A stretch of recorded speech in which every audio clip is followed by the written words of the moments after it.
आत्यानं कानात कुर्र केल्यावर मिळतं ते नाव,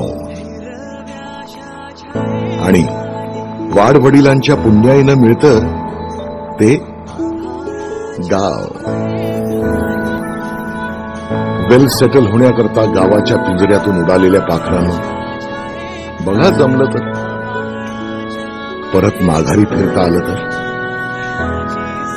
कित्येक घरांची गंजलेली कुलप तुमची वाट बघतायत. या काळ्या मातीत फक्त धान्य नाही तर कित्येक धनवान घडविण्याची ताकद आहे. इथल्या तडा गेलेल्या भिंतींना, पडीक घरांना, ओसाड शेतीला, सुन्न गावांना, सुरकुतलेल्या हातांना,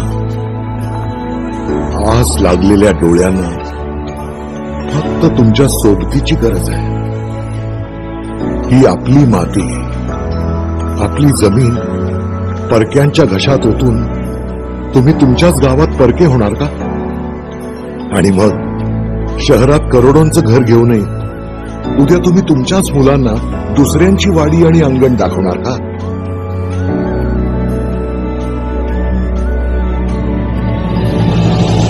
गावाकडे पैसे कमी म्हणून मन माझे शहराकडे वळले, पण खोट्या सुखाच्या पाठी धावणाऱ्या मला खरे सुख गावातच असते हे उशिराच कळले.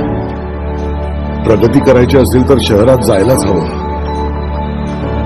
पण त्यासाठी गावाशी जुळलेली नाळ तुटता कामा नये.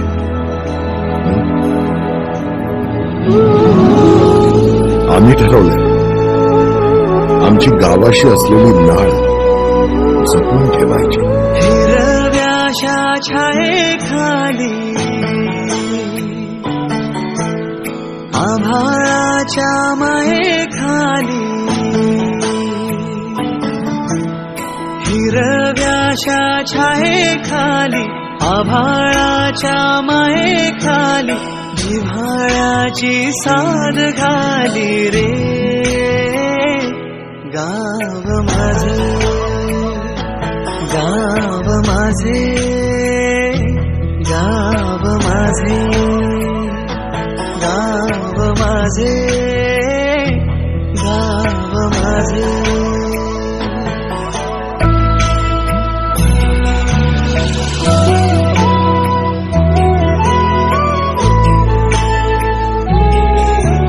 साधी भोळी माणसे ती, जीवाला जी जीव देती. साधी भोळी माणसे ती, जीवाला जी जीव देती. साखर प्रीती काळजातून किती, आजीची